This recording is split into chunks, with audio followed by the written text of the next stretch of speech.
Hello everyone. हम अगस्त तंत्र के अब तक कम से कम 8 से 10 वीडियोस बना चुके हैं, जिसमें हमने 8 से 10 टॉपिक्स कवर कर लिए हैं।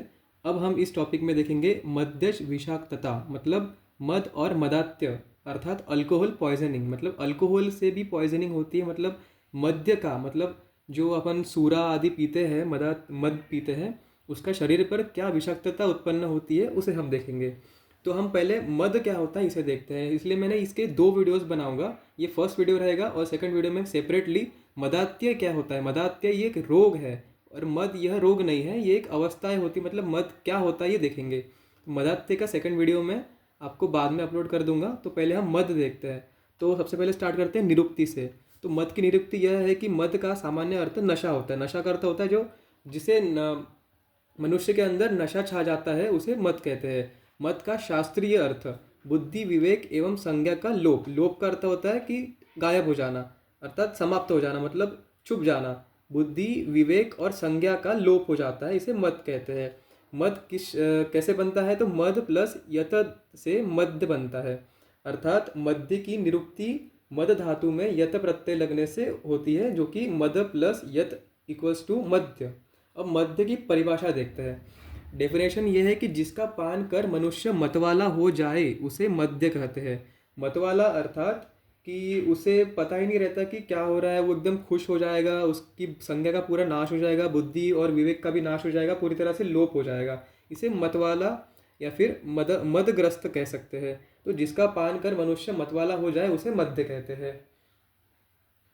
इसके बाद हम देखते हैं कि जिनका व्यवहार मादकता को उत्पन्न करता है उसे भी मद्य कहते हैं। मतलब जिसके द्वारा मादकता उत्पन्न हो जाएगी, मतलब शरीर में मादकता उत्पन्न होगी तो बुद्धि विवेक और संज्ञा का नाश हो जाएगा, लोप हो जाएगा। इसे भी मद्य की परिभाषा के अंडर हम लिख सकते हैं। अब आचार्य शारंगधर ने इसकी परिभाषा बताते हुए कहा है कि बुद्धि लुम्पति यत द्रव्यम मदकारी तथा उच्यते। अर्थात कि बुद्धि का लोप कर देने वाले जिस द्रव्य को, मतलब जो द्रव्य बुद्धि का लोप कर देता है उसे मदकारी द्रव्य या मद्य कहते हैं। और तमोगुण प्रधान होता है। यह जो है ये तमोगुण प्रधान होते हैं। तो तीन गुण बताए हैं, सत्व रज और तम। इसमें जो आखिरी है तमगुण, तामस गुण, इसमें तम गुण प्रधान होता है। अब हम देखते हैं मद्य के गुण। मद्य के जो गुण है इसमें मेनली 9 गुण पूरी तरह से विष के साथ एग्जैक्टली मैच करते हैं। मतलब हमने पहले भी वीडियोस में बताया है कि जैसे मद्य विष और ओज, इन तीनों के गुण एक दूसरे के, जैसे कि मद्य और विष के गुण एग्जैक्टली सेम होते हैं और दोनों ओज के गुणों के विपरीत होते हैं। तो 9 गुण तो एग्जैक्टली सेम ही है, बस एक जो 10वां गुण है वो तीनों में अलग अलग है, विष में, मध्य में और ओज में। तो गुण जो है ये लघु उष्ण तीक्ष्ण सूक्ष्म व्यवाही आशुकारी रुक्ष विकासी विशद। इन प्रॉपरली पूरे मध्य के गुण ओज के गुण का मैंने एक सेपरेट वीडियो बनाया है, तो उसका लिंक मैं ऑलरेडी आपको डिस्क्रिप्शन में डाल दूंगा, तो आप वहाँ से देख सकते हैं। अब आ गया लास्ट जो गुण है, ये विष का गुण क्या होता है? अव्यक्त रस। मतलब इसका रस जो है उसका पे ज्ञात नहीं है कि ये कौन सा रस होगा, इसकी टेस्ट क्या रहेगी ये समझ नहीं आता है। वैसे ही मद्य का जो है इसके अम्ल रस होता है। तो मद्य है ये अम्ल रस प्रदान होता है, विष है इसका कोई अव्यक्त मतलब व्यक्त रस नहीं है, और ओज जो है वो मधुर रस है। तो इससे हमें ये ज्ञात होता है कि मद्य विष ये दोनों भी मेनली ओज के ऊपर ही काम मतलब अफेक्ट करते हैं। ओज के गुणों को खत्म करके, मतलब ओज के विपरीत गुण होने के कारण ओज के सारे पॉजिटिव गुण को अफेक्ट करेंगे और उनको समाप्त और मदग्रस्त कर देंगे मनुष्य को। अब हम देखते हैं मद्य के गुण क्या है। तो मद्य के गुण है कि उचित मात्रा आदि का विचार कर मद्य का सेवन करना अमृत के समान लाभदायक है, लाभकारी है। मतलब अगर हम प्रॉपर क्वांटिटी में अगर मद्य का सेवन करेंगे और विचार पूर्वक सेवन करेंगे, अर्थात रोज रोज बहुत अधिक मात्रा में अगर सेवन करेंगे, तो हमें पूरी तरह से मदात्य या फिर डिसीज हो जाएगी, जो मदात्य हो जाएगी। लेकिन अगर हम प्रॉपरली उसका सेवन करेंगे, मात्रा पूर्वक सेवन करेंगे और विचार पूर्वक सेवन करेंगे, तो इसके अमृत के समान लाभ बताए गए हैं। तो अब इसके बाद हम देखते हैं, गुण तो देख लिए, अब देखते हैं दोष क्या क्या होते हैं। तो इसमें भी हम सत्व गुण प्रधान व्यक्ति में, रजगुण प्रधान व्यक्ति में और तामस गुण प्रधान व्यक्ति में क्या क्या दोष होंगे वो बताते हैं। सबसे पहले सत्वगुण प्रधान व्यक्ति में प्रसन्नता, सुख आदि सकारात्मक लक्षण उत्पन्न होंगे। मतलब जो सत्वगुण वाला व्यक्ति है वो ऑब्वियसली उसका गुण पूरे शरीर में सत्वगुण प्रधान है, तो वो विचार पूर्वक ही मद्य का पान करेगा, मात्रा पूर्वक ही मद्य का पान करेगा, रोज रोज मद्य का सेवन नहीं करेगा। इसलिए उसको सारे गुड क्वालिटीज़ ही मिलेंगी मद्य की। तो मद्य की गुड क्वालिटीज़ में उसको प्रसन्नता होगी, सुख मिलेगा और सारे सकारात्मक लक्षण उत्पन्न होंगे। लेकिन अब जो है तम और रजगुण, तो ये ऑलरेडी हमें पता है कि ये मानसिक दोष है। तो दोष के कारण क्या होगा, इसमें निगेटिव चीज़ें आएगी। तो तमोगुण प्रधान एवं रजोगुण प्रधान व्यक्ति में नकारात्मक लक्षण मिलेंगे। तो सारे जो निगेटिव साइंस है, मतलब कि वो मात्रा पूर्वक पान नहीं करेगा, उसको पता नहीं होगा कि कब पान करना है कब नहीं, अगर कोई त्यौहार है उस दिन भी वो मद्य का सेवन करेगा, इस कारण उसको बहुत सारी दिक्कतें होगी। मतलब अम्ल पित्त होगा, अग्निमांद्य होगा, मूर्छित हो जाएगा, चक्कर आएगी, भ्रम आएगा, लोगों से बेवजह लड़ेगा, हंसी मजाक करेगा, जिससे हमें उल्टा आंसर नहीं देना है, उल्टा आंसर्स देगा, अपने गुरु शिष्य आदि सभी के साथ वो उचित व्यवहार नहीं करेगा। तो ये तमोगुण प्रधान और रजोगुण प्रधान व्यक्तियों में मद्य के दोष हो गए। अब मद्य के लक्षण देखते हैं। तो मद्य के लक्षण मेनली 3 भागों में विभक्त किए हैं आचार्य ने, कि प्रथम मद के लक्षण, मध्यम मद के लक्षण और तृतीय मद के लक्षण। लक्षणों को ही हम प्रकार भी कह सकते हैं और इसी ही अवस्था भी कह सकते हैं। तो मद्य की 3 अवस्थाएं बताई है, प्रथम अवस्था, द्वितीय अवस्था और तृतीय अवस्था। अब इनको हम डिटेल में देखते हैं। अब मद्य की तीनों अवस्थाएं देखने के पहले मैं आपसे रिक्वेस्ट करूंगा, अगर आपको मेरा ये वीडियो अच्छा लग रहा है तो प्लीज़ सब्सक्राइब करें और बेल आइकन को दबाएं। तो मद्य की 3 अवस्थाएं मैंने बताई थी, प्रथम, द्वितीय और तृतीय। तो पहले हम प्रथम अवस्था देखते हैं कि प्रथम अवस्था में क्या होता है। तो ये मद्य की इनिशियल स्टेट है। तो इनिशियल स्टेज के अंदर क्या होगा कि जिसने भी मद्य का थोड़ी मात्रा में पान किया है उसे क्या होगा, आनंद एवं प्रीति की वर्धन होगा। मतलब उसका आनंद में वर्धन होगा, मतलब उसको आनंद मिलेगा, प्रीति का वर्धन होगा। प्रीति मतलब उसे खुशी मिलेगी, खाने में रुचि बढ़ेगी, अर्थात इसको उसको भूख लगेगी, उसको खाने की इच्छा होगी, गाना बजाना, हास कथा में रुचि होगी। मतलब उसे ऐसा होगा कि गाना बजाना उसकी इच्छा होगी, उसको हंसना, कथा सुनना, मतलब दोस्ती यारी वाला सारा जो होता है ना, कि 4 लोगों में बैठ के उसको आनंद मिलेगा, कि हाँ हंसी मजाक करेगा, सबसे उचित बातें करेगा, मतलब वो इन शॉर्ट खुश रहेगा, बहुत ज़्यादा खुश होगा। उसे बाद में सब कुछ करने के बाद अच्छे से नींद आएगी और उसको सुख की अनुभूति होगी। तो प्रथम मद में सारे पॉजिटिव साइंस मिलेंगे, उसको कोई भी निगेटिव साइंस नहीं मिलेंगे। लेकिन अब इसमें क्या होगा, मद अपने तीक्ष्ण आदि गुणों से ओज के मंद आदि 10 गुणों में शोभ उत्पन्न करेगा। मैंने पहले बताया कि मद के और ओज के गुणों में पूरा पूरा अपोजिट गुण रहते हैं। तो मद के जो इनिशियल स्टेज है, मतलब फर्स्ट स्टेज है, इसमें वो ओज के मंद आदि 10 गुणों में शोभ उत्पन्न करेगा, लेकिन धीरे कम मात्रा में सेवन करने के कारण वो इतना उसको हार्म नहीं करेगा।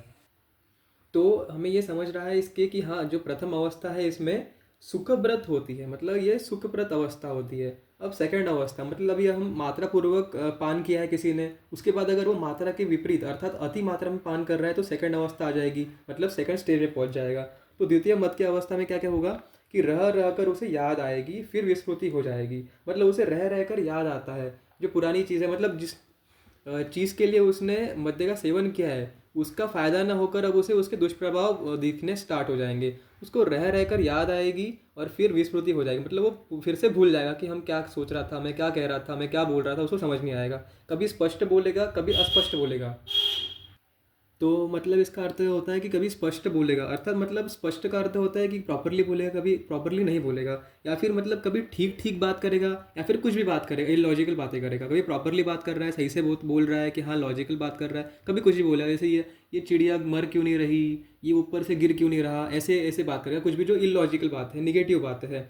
इसके बाद क्या होगा, वो इधर उधर भागेगा, कर्मों में अनिश्चितता रहेगी। मतलब ये कभी इधर उधर भाग जाएगा, एकदम से बैठने के स्थान में, खाने पीने के स्थान में, वार्तालाप के प्रसंग में अनिश्चितता होगी। मतलब कभी प्रॉपरली बैठेगा शांति से, कभी एकदम से प्रलाप करेगा, इधर उधर हाथ पैर झटकाएगा, बोलेगा ये इधर आ उधर जा, ऐसा वैसा कुछ भी, किसी के भी साथ ऐसे ढंग से बात नहीं करेगा, अच्छे से व्यवहार नहीं करेगा। तो ये हो गई सेकेंड अवस्था। इसमें क्या होगा, प्रमाद की उत्पत्ति होती है और मूढ़ के समान आचरण होता है। मतलब मूढ़ मतलब मूर्ख के, अर्थात मूर्ख के समान आचरण होता है और प्रमाद की उत्पत्ति होती है। ये दो आपको याद रखना है।